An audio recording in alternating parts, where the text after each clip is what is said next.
When my kids were little, we'd end the school year with the bus, trundling down the hill into our little neighborhood.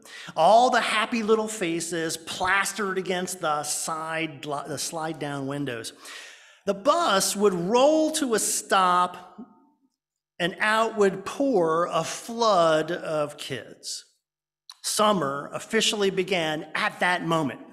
And just as that reality burst upon them, so too did the first barrage of water balloons, hurled with glee by the middle schoolers who had arrived on an earlier bus.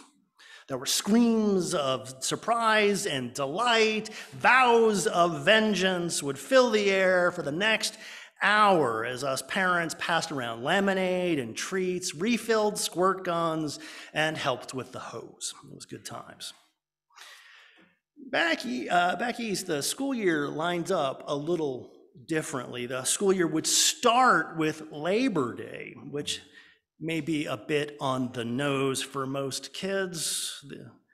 It was just Labor Day, and here I am laboring in school. Hooray for progress, yay. Anyway, here where the school year ends on Memorial Day, it tickles my imagination. And as someone whose job it is to wring meaning, maybe from accidents, I am tempted to say that the symbolism of Memorial Day does line up really well. Maybe this year, most especially. As I mentioned in the opening, Memorial Day is the day we honor our fallen soldiers. It was originally begun as a holiday to honor Union losses after the Civil War. The holiday grew and expanded to honor all of our fallen American soldiers, those who gave their lives in service to our country in any war at any time. Our American tradition was born in war. It was defined by war, and despite the great efforts of a great many, it has never managed to let go of it. There is a lot to say about war, very little of it good, and my family, like many of your families, holds far too many people who have been marked by war, by conflict, by injury and loss. Today is a good day to hold those memories. And I'm reminded that people join the military for a lot of reasons. Bad reasons, tragic reasons, but also a lot of good reasons. To serve, to learn self-discipline and self-reliance, to be part of something larger than ourselves. And I have to confess, these were my reasons for wanting to be a soldier. I was in junior ROTC in high school, and just being honest, I looked really good in uniform.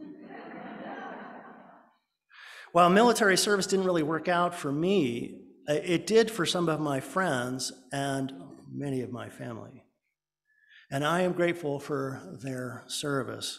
And today, this Memorial Day weekend, I am looking at my kids, some of our kids, and I wonder if any of them will sign up to try and serve our country, try to do good, and maybe not come home.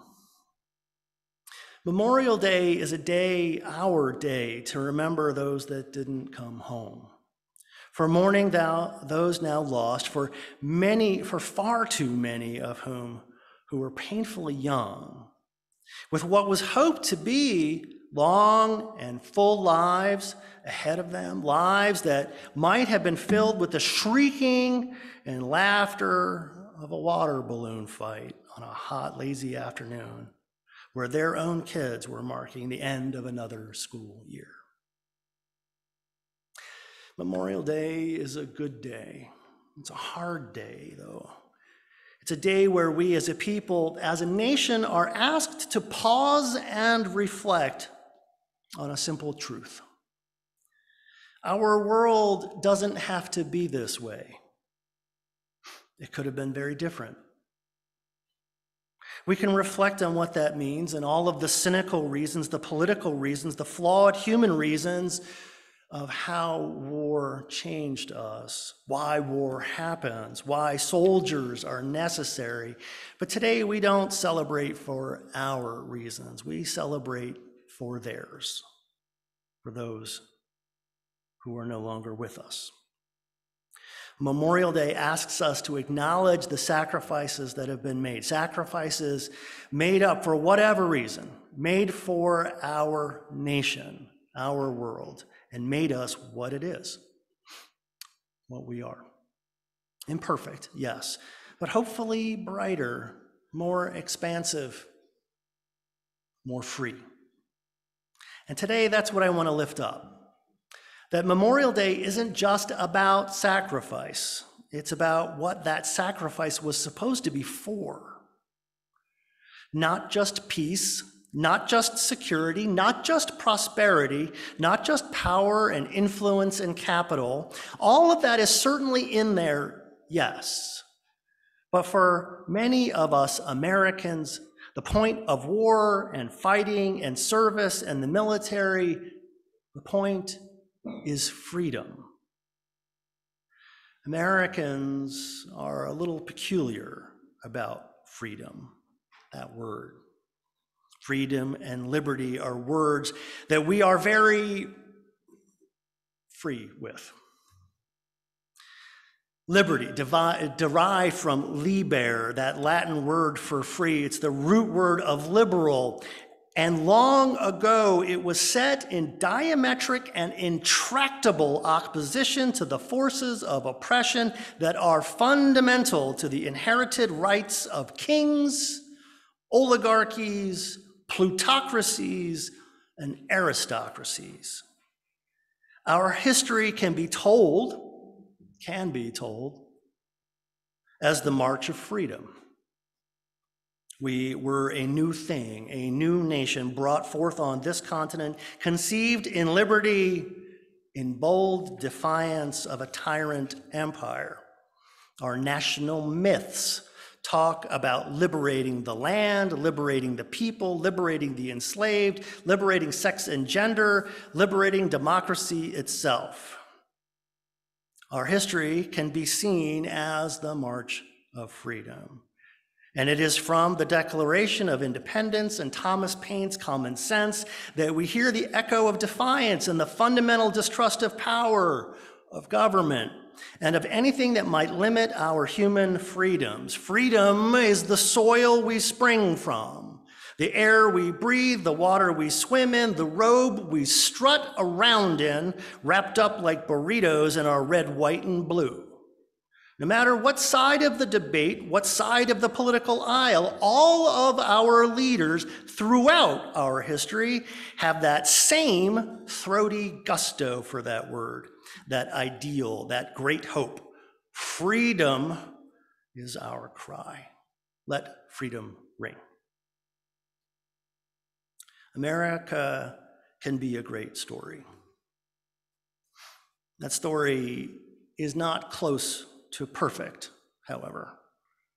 And it doesn't really take much effort to poke holes in the triumphalist tendencies to overstate our awesomeness. There are a lot of holes to poke, to be honest. And if we truly want to live up to the stories that we like to tell about ourselves, living our aspirations into those gaps is necessary. Now, I'm going to simply bracket that long list of sins and gaps for now. Just acknowledge that that list is very long. The short form is this: we still have a lot of work to do. We still have a lot of work to do. What I want to do this morning instead is talk a bit about how we talk about freedom. Because it seems to me that there is more than one way to talk about it, more than one way we are talking about it, or maybe should be talking about it. I should probably note that I am not a poli-sci grad student. That was my wife, Julia. I am also not a historian. That also was Julia. So it shouldn't be surprising to you, one day while out walking the dogs, Julia turned to me and suggested a different way to approach freedom. That's how we walk the dogs. I don't know how you guys do it. Now, the problem, she told me, is that we have let others claim and define this word for us. This is part of why we're in the pickle that we're in. We let them take this word, this idea, and make it small.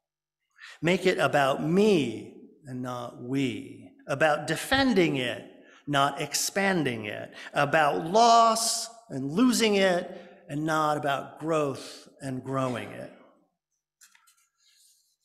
But we don't need to let them do that. We don't have to give up this word.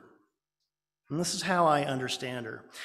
Freedom from tyranny, what our founding fathers were so very excited about, is just not what motivates us today.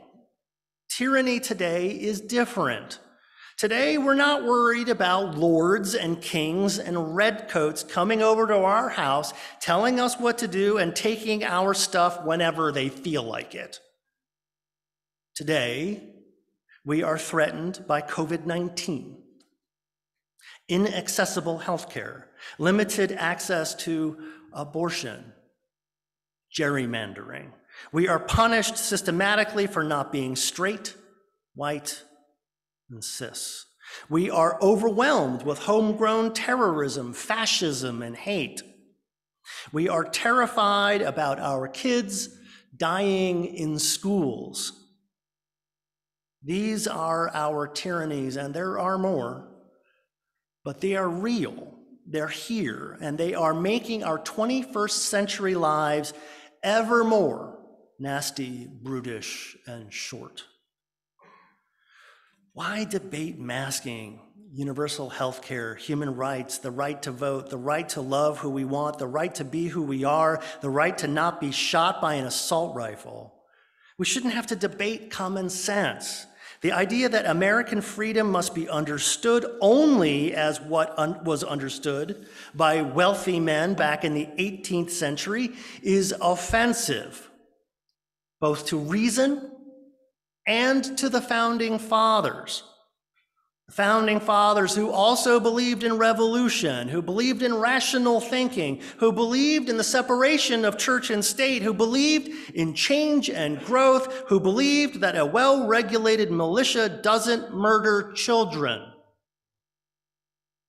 who believed in life, liberty, and the pursuit of happiness. America is supposed to be about freedom, not free for some, not free-ish, not near free or free adjacent, not a derivation of free, not just in the same zip code as free. Freedom isn't supposed to be small. It's not pie. And that is precisely our problem. We've made it small. Bernard Loomer once wrote about the size of God. It was an essay, a very famous essay he wrote. And in it, he chastised his fellow Unitarian Universalists because we made her too small. Now, we've done the same thing with freedom. And that is wrong because freedom, like God, cannot be so tiny that it is only about me. Freedom, like God, are ideas that are supposed to be bigger than that. They must be bigger than my own ego, my own avarice, my own pile of rocks, or that's not freedom, that's fear. Freedom is a word that's been taken from us, and we need to take it back. Take it back. Take back the very idea of freedom. We need to reclaim it from the small and the twisted, just like we are reclaiming love and hope, family values and community, God and country. Freedom can be and must be more. And for us as Unitarian Universalists, it always has been more. You and I and liberals everywhere, we need to talk about freedom. Use the word. Let it roll around on the tongue until it's as natural to use in a sentence as life and breath. Use it when we write. Use it when we speak. Use it when we testify to our faith, our values, the incalculable wealth that is human dignity and worthiness. Freedom is our cry. We've been afraid to use it for too long, but the truth is that word is our word. I ask you, what is universalism if not the gospel of freedom? Freedom from hell, freedom from the idea that we have no worth, no value, no capacity for good that is inherent in our nature. That was dogma, and we rejected that 250 years ago. As universalists, we boldly claim that we are free to be, free to become, free to make ourselves and our world better. Freedom is a word that has always been part of our ongoing project. I am reminded of the prophetic words of the Universalist minister, the Reverend Dr. Clarence Skinner, who in 1915 offered us this charge, quote, "The fight for freedom is never won. Each generation must win for itself the right to emancipate itself from its own tyrannies, which are ever unprecedented and peculiar. Therefore, those who have been reared in freedom bear a tremendous responsibility to the world to win an ever larger and more important liberty. Universalists have pledged themselves to break the tyrannies of the mind and strike the shackles of tradition from the soul. If they are true to the spirit of their faith, they pledge themselves to free humanity from the degradation which fetters it, body, mind, and soul.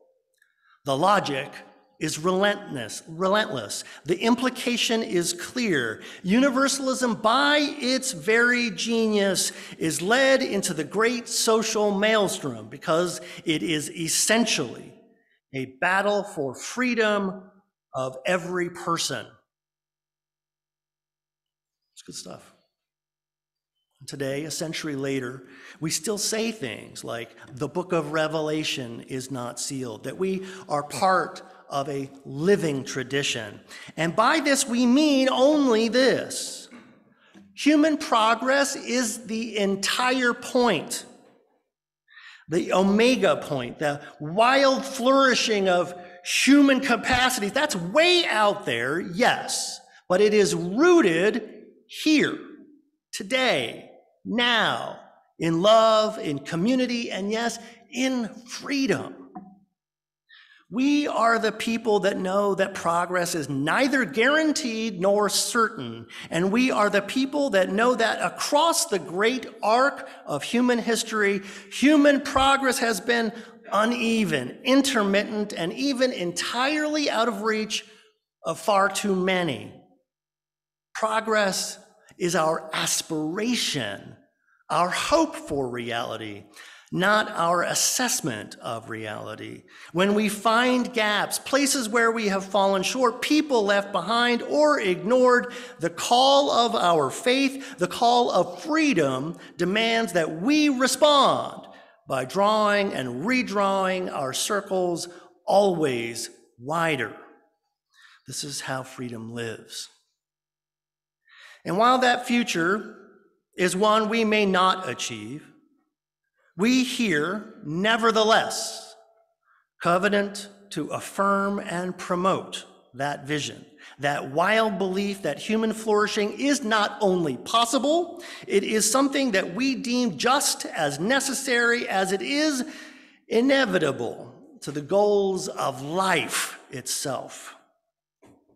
The goal of our collaborative project is and has ever been to push towards something better, to become something better, to realize, if we can, that ever more perfect union, to settle not on the promise of the kingdom to come, but to work to bring the kingdom right now, to bend the arc of justice onward, upward, forever.